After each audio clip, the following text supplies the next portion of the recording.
Xin chào các bạn. Ở video này thì dịch vụ kế toán Vĩnh Phúc xin hướng dẫn các bạn cách sửa cái lỗi chứng thư số mà chưa được đăng ký với cơ quan thuế. Thì khi mà các bạn nộp cái tờ khai ấy, hoặc là nộp cái báo cáo thuế, các bạn vào chọn cái tệp cần báo cáo. Sau đó các bạn nhấn ký điện tử này. Các bạn đánh số mã pin vào, nhưng mà nhận được cái thông báo lỗi đó là chứng thư số chưa được đăng ký với cơ quan thuế. Vậy thì làm thế nào để các bạn có thể là đăng ký với cơ quan thuế và nộp cái tờ khai này thành công? Thì nếu xảy ra cái trường hợp như thế này thì các bạn là ok, để sau đó các bạn vào quản lý tài khoản này, các bạn vào thay đổi thông tin dịch vụ này.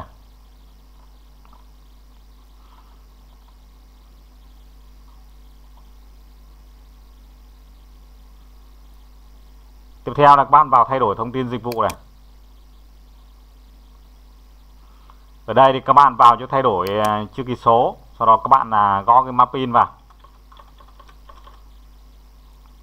Các bạn nhấn chấp nhận này.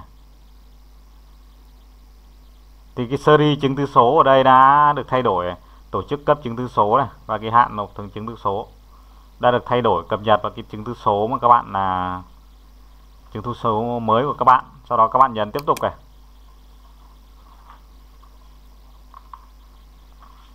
Đây là cái tờ khai mà đăng ký thay đổi bổ sung cái thông tin giao dịch điện tử. Các bạn sẽ thay đổi cái thông tin giao dịch điện tử này và các bạn nhấn ký và gửi này để thay đổi cái thông tin.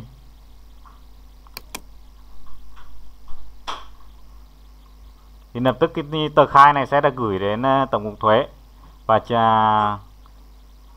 Tổng cục Thuế sẽ nhanh chóng thông báo đổi cái tài khoản của bạn là thành công này, và giao dịch mã giao dịch điện tử này, các số này. Đó. Đến đây các bạn có thể kết thúc lại cái quá trình đăng ký. Tiếp theo đây các bạn vào chỗ khai thuế để các bạn tiến hành nộp cái tờ khai. Các bạn vào nộp tờ khai theo XMN này. Chọn đến cái tệp mà báo cáo các bạn cần khai.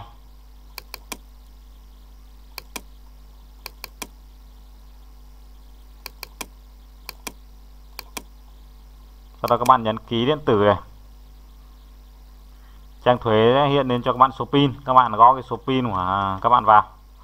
Sau đó bạn nhấn chấp nhận. Đây là trang thuế đã thông báo là ký điện tử thành công đấy. Các bạn nhấn ok và nhấn nộp tờ khai.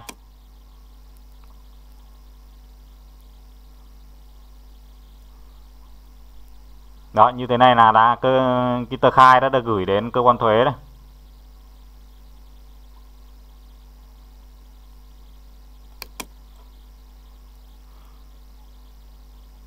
Đây, ở đây hiện ra cái thông báo là danh sách tờ khai đã được nộp thành công tới cơ quan thuế. Như vậy là vừa rồi mình đã chia sẻ với các bạn cách sửa cái lỗi chứng thư số chưa được đăng ký với cơ quan thuế. Thì các bạn cần đăng ký với cơ quan thuế trước khi gửi cái báo cáo, để gửi được cái báo cáo thành công. Thì video của mình hôm nay đến đây là xin được kết thúc. Cảm ơn các bạn đã theo dõi. Nếu các bạn thấy video hay hữu ích, vui lòng đăng ký kênh, nhấn like, nhấn chuông để nhận được những chia sẻ tiếp theo. Nếu bạn nào mà trong quá trình mà đăng ký mà vẫn không đăng ký được ấy, có gì thắc mắc thì có thể là comment xuống phía dưới, có thể là tôi sẽ giúp đỡ được bạn. Cảm ơn các bạn và chúc các bạn thành công.